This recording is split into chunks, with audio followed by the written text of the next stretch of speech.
A summit under siege in Beijing.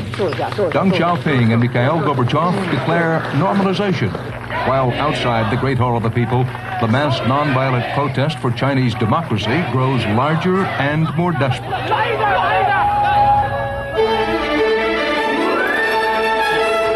This is the CBS Evening News. Dan Rather reporting from Tiananmen Square in Beijing. Good evening. It is Wednesday morning in China. As the sun rose here, it was clear that the Chinese students' protest for democracy is still gaining strength and urgency.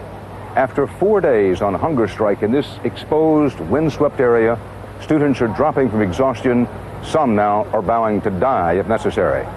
Their supporters, teachers, professionals, and workers, are appealing in increasingly emotional tones to the communist leaders at the summit. The government says it has responded. Early this morning, in the middle of the night really, Beijing time, a message is reported to have been delivered from the Communist Party chief promising, and I quote, to work out concrete measures to enhance democracy and law. According to the state news agency, he also promised the government would not punish the students later. That is according to the official state news agency. But we've been out among the students all night and into early this morning.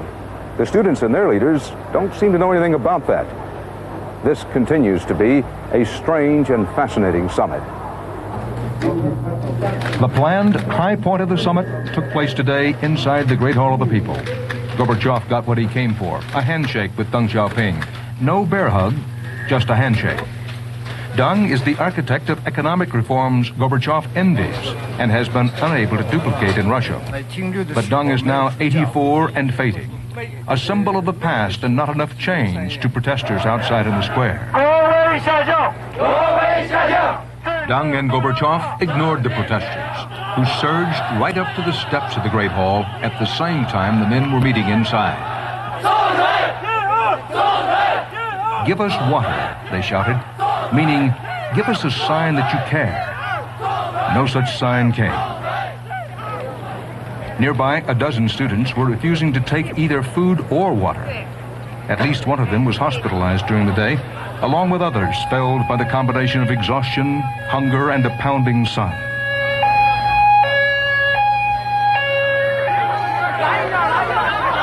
By the time we went back into Tiananmen Square in late afternoon, there was a constant stream of victims being carried to the hospital.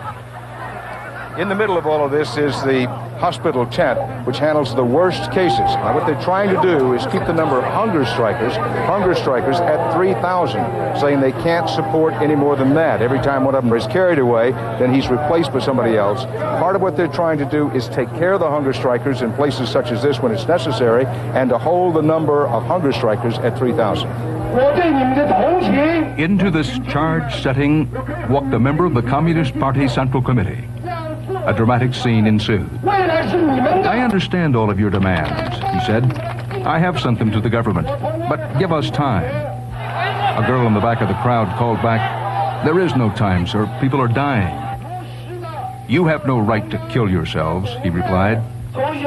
Then one of the original leaders of the student strike, Wu Kaishi, rose to speak with an intravenous tube in his nose. I personally believe the minister, he said, but I beg you students to stand with me. Trust me. Don't give up.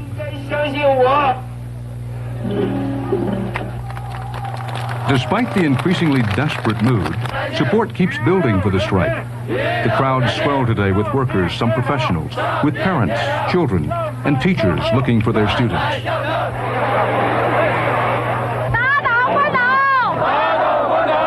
This is interesting because the workers are beginning to be visible in and around Tiananmen Square. The students early on were saying, we have the support of the workers, but we don't necessarily want to show that card to the government. We don't feel it's necessary. But today, some of the workers are beginning to come out. And that sign back there with the red star on it, workers of the China National Airlines. Just below that, there's a black sign that says, workers support the student hunger strike. The nation cannot sleep. At the end of the day, the strike was holding, indeed still building, as students began arriving from other cities. Worry deepened for government and Communist Party leaders. Publicly, they held to the line, protesters should just go home. But once again, the protest had the summit on the run. Gorbachev's meeting with Premier Li Peng was moved from the Great Hall of the People to a guest house in another part of Beijing.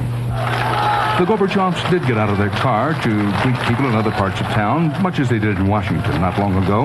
Raisa Gorbachev did make the usual rounds of cultural institutions, wooing crowds the way she has on every big trip. But this wasn't every other trip. This was a day when the turbulence in downtown Beijing overshadowed the summit, a day when the students set the agenda. Late last night, a Soviet spokesman quoted Gorbachev as telling Chinese party leader Zhao Ziyang that both their countries have hotheads, Gorbachev's word, hotheads, who want to change the course of socialism overnight. In a moment, I'll be back with the rest of the day's news, and then... We continue our special series of reports on two communist giants amid a revolution in the communist world. Gorbachev, China, and the new face of communism.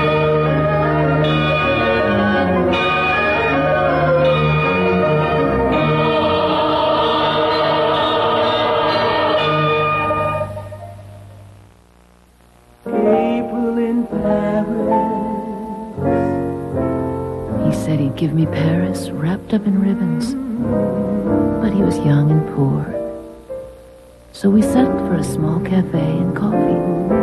Coffee so rich, I thought I'd never taste its like again. Discover the pleasure of rich French roast, new from Maxwell House. Rich French roast coffee. We can't give you France, but we'll give you the flavor. Look at Frank's yard. I don't have a yard like that. Look at that John Deere tractor. I don't need a tractor like that. Want to see what I got? Introducing the new STX lawn tractor, the basic John Deere, with a price that's just as basic. Anywhere in the world you can dial direct. London Market is closing. You can dial with MCI Worldwide Direct Dialing. Now there's no reason in the world to dial with anyone else. All right, let's buy. MCI, we are the better long-distance company. Two famous moms for Phillips Milk of Magnesia. We're here to gently remind you how much you can depend upon your mom. Mom knows best. When you're feeling... Not yourself. Out of sorts. We understand, dear. You need your mom. Phillips Milk of Magnesia, the laxative for dependable overnight relief. It helps your body work naturally. So you know it's gentle, like Mom. Nobody treats you better than Mom. You'll feel better. Leave it to Mom. While his attentions are centered on China for the moment, Gorbachev remains active on other fronts. He's making moves in Central America. He now claims to have stopped sending arms to Nicaragua. President Bush's spokesman called it another Gorbachev PR game. More about this from White House correspondent Leslie Stahl in Washington. Rather than welcoming Gorbachev's private pledge that he has halted weapons shipments to Nicaragua, the White House sharply attacked the Soviet leader's credibility, accusing him of acting like, quote, a drugstore cowboy. Spokesman Marlon Fitzwater said, "We don't see any evidence of any cutoff. We're very leery of their intentions. We see a very strong pattern of public relations gambits."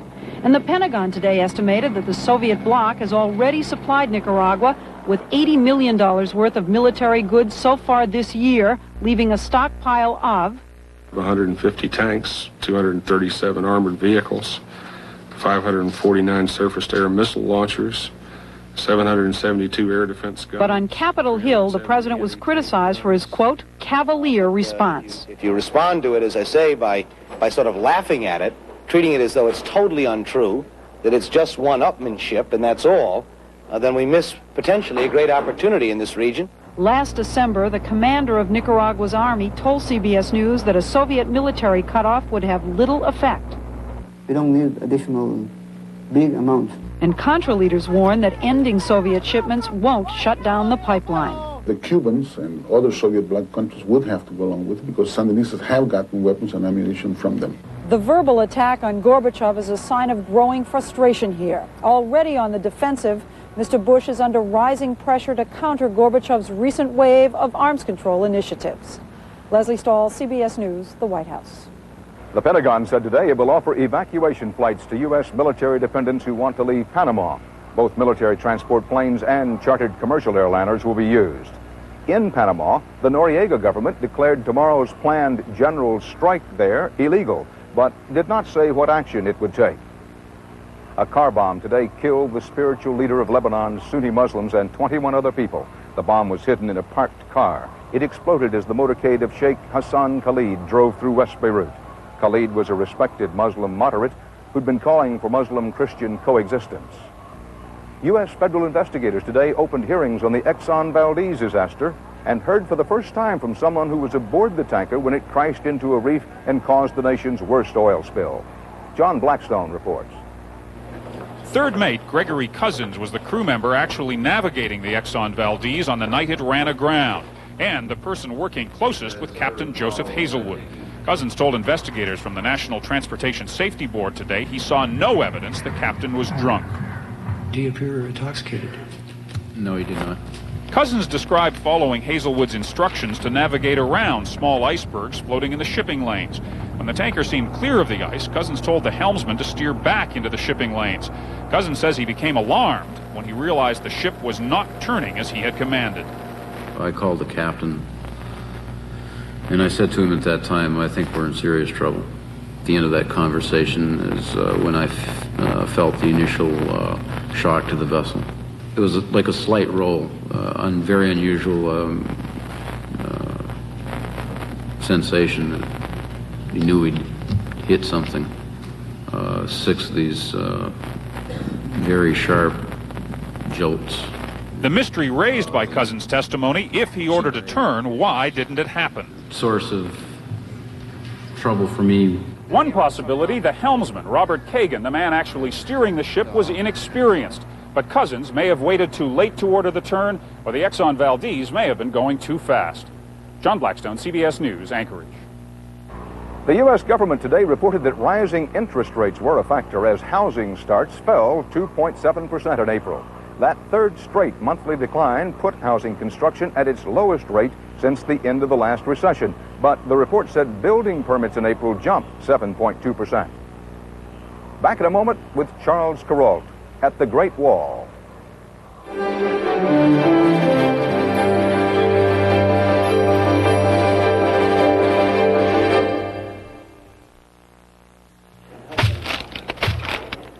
Hey, Tippett, whatever it was, it's dead. Very funny, Flutie. I always do this to my shredded wheat. Didn't your mother tell you not to play with your food? I learned this from my mother. I knew that. I did. Now, Biscuit shredded wheat is great no matter how you eat it because it's nutritious whole wheat with no added sugar or salt. Hey, Flutie, you better try spoon-sized shredded wheat. I wouldn't want you to strain yourself.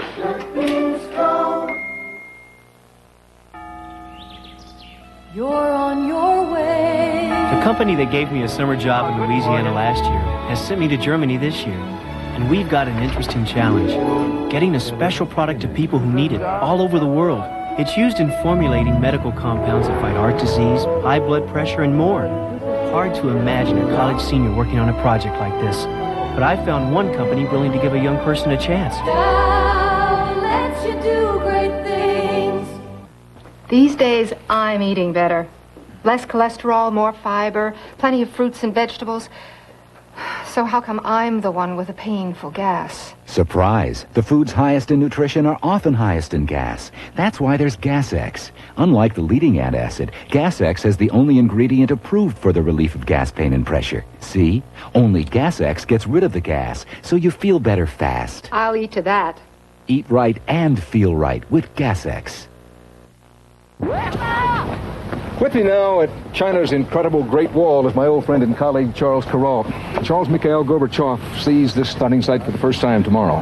He'll be impressed, won't he? I guess in this world, Dan, there are a lot of monuments to the vanity of kings and the forced labor of their subjects, but this wall undoubtedly wins the prize. Even when you see it, it's hard to conceive the immense project that this was.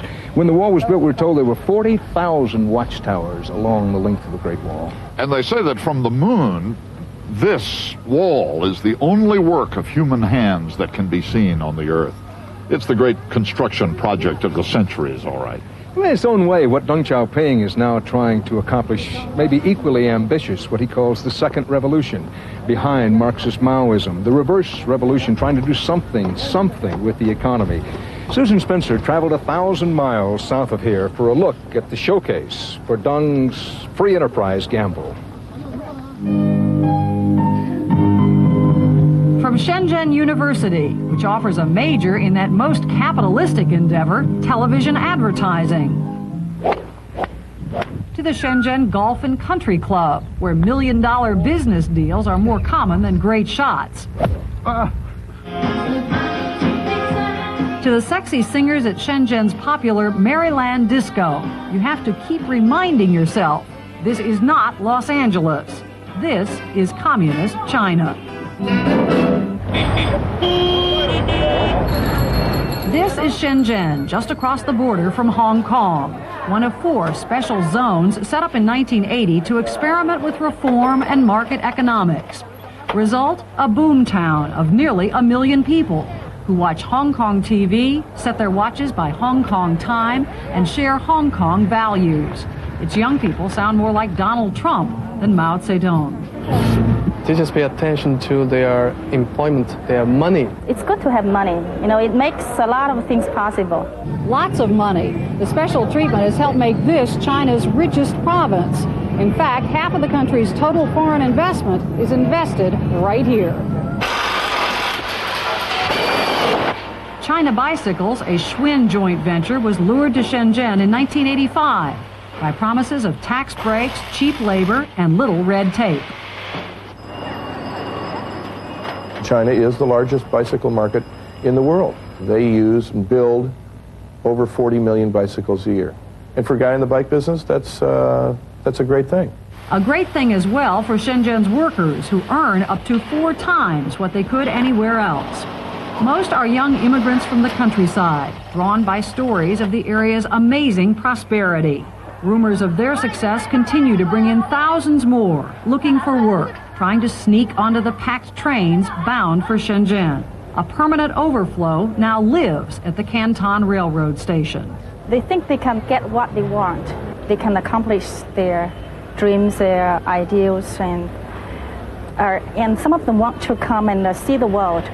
If I hadn't come here, maybe I would have lived a totally different kind of life. What would you be doing? I'd be a teacher. Very strict rules and principles that you don't have so much freedom to think in your own way. The central government generally does let freewheeling Shenzhen go its own way. Uncensored foreign films even run at the local theater. But when it comes to the economy, Beijing would like more control over its runaway experiment. What was supposed to be a model has cost the country a fortune in incentives to lure investment. The boom also has brought prostitution and gambling. Corruption is said to be rampant. Inflation is nearly 40%.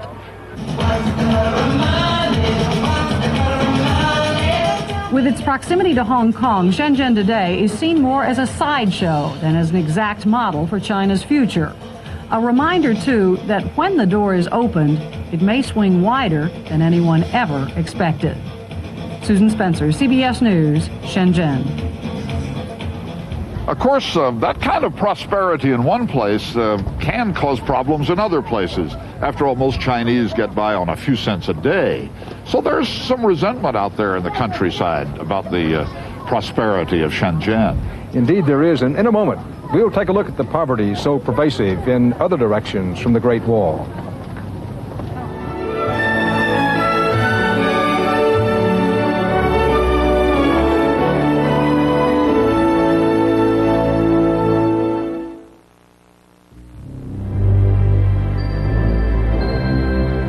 For many generations, oat bran has been a natural part of their breakfast. Part of a balance of grains and fruits and nuts. Now known as Kellogg's Mueslix. How fortunate we have rediscovered what they knew all along. Kellogg's Mueslix with oat bran. What breakfast was meant to be. It took 2,000 years, but a revolutionary discovery is changing the way men think about coloring their gray hair. It's called Just for Men, from the leader in men's hair coloring. Simply apply Just for Men, and in 5 minutes, shampoo out. Your gray is blended away, leaving your natural-looking color. 5 minutes. Here, look at me. Just for Men leaves your hair looking healthy and fuller, and it won't fade or wash out. Just for Men, in the men's hair care section. Is something lurking out there? New faster killing Black Flag ant and roach spray kills roaches with its exterminator proven ingredient. Don't be afraid of the light. Kill them, and kill them fast. Just this much Cortaid heals more kinds of itches and rashes than all of these. Because Cortaid has a clinically proven healing medicine they don't have. That's why Cortaid is the Itch Aid. I'm back with Charles Kuralt at the Great Wall, which was built to protect China against northern hordes. Charles, it's amazing that the ancient Mongols and Tartars were even able to get over these rugged mountains. It is. As for the wall, of course, it never worked very well as a wall, but it made a splendid interstate highway across a large country. And it is the size of China that's such a barrier to economic reform. That and cultural traditions spread through the centuries. Over the last decade, Deng has been telling his people what used to be heresy. Borrow what is useful from the capitalist system, he says. He says that communism, what he calls socialism, does not have to be pauperism. Bob Simon traveled deep into the interior of China and found that has yet to be proven. In Shanxi province in northwest China, farming goes from the primitive to the more primitive to the even more primitive. Shanxi is a long way from the progressive and prosperous coastal provinces, sometimes it seems several light years away. Farmers here have to coax their crops from the inhospitable soil.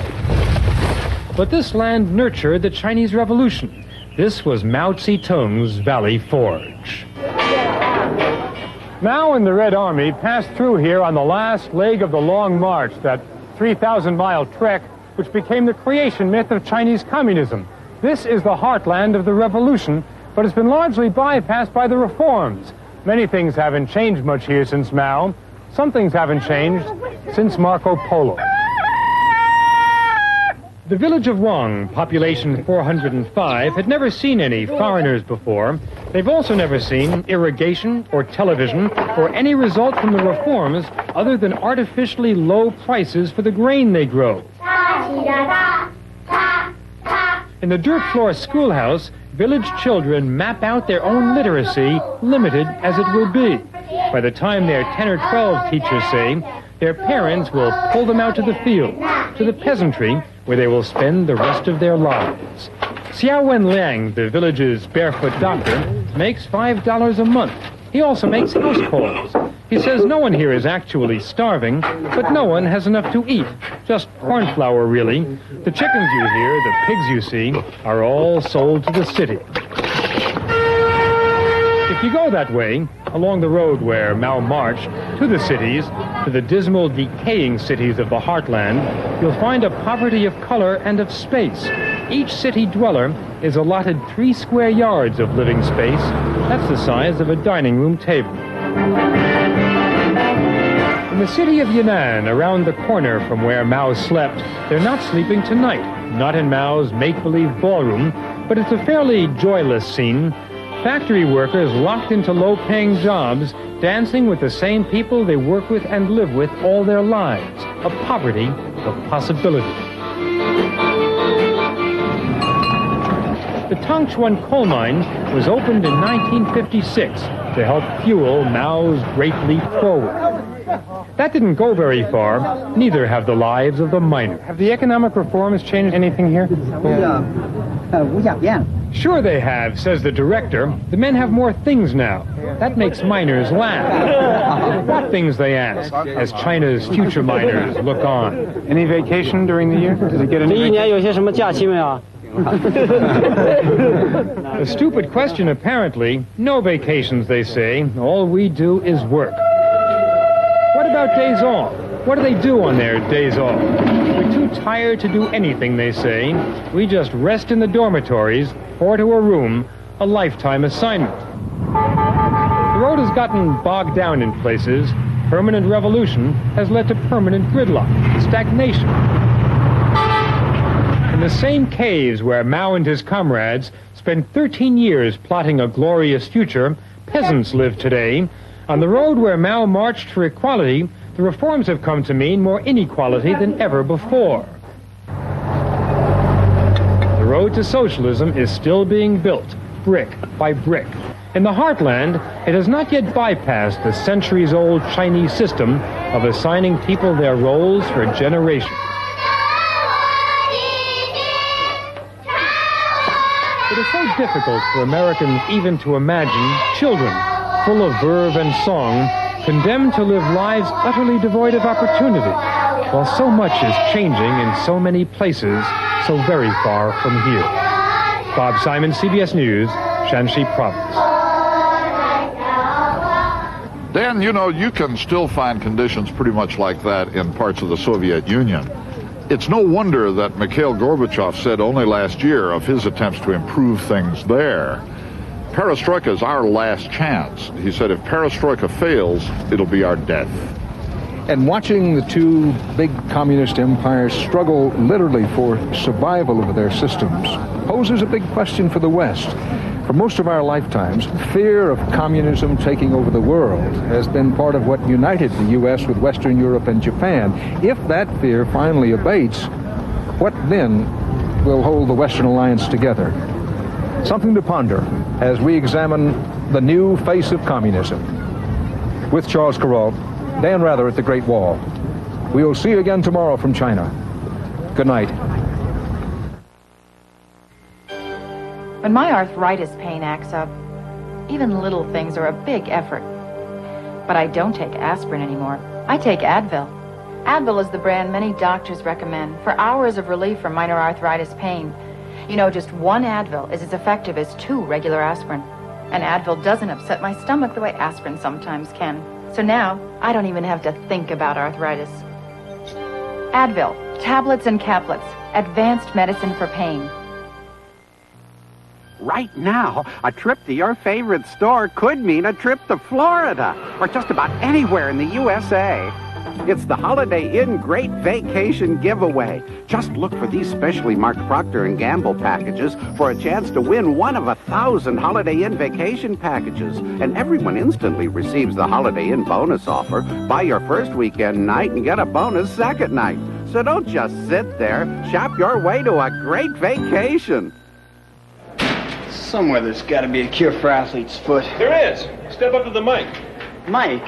Mycotin. It cured my athlete's foot. It's got something the others don't. Myconazole. There's nothing more powerful. Hey! I'm giving away advice, not Mycotin. Say, what you got for my athlete's foot? Step up to the mic. Mike? Mycotin. It cures athlete's foot. There's even a deodorant Mycotin. Then I'll take the Mycotin. To go. Step up to the cure. Step up to the mic. Mycotin.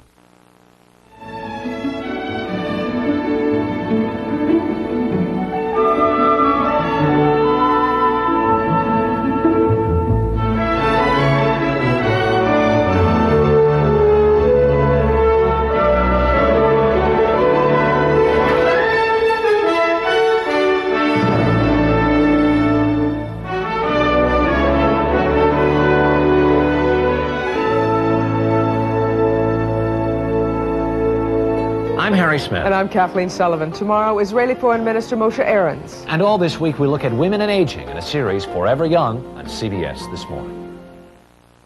This is CBS.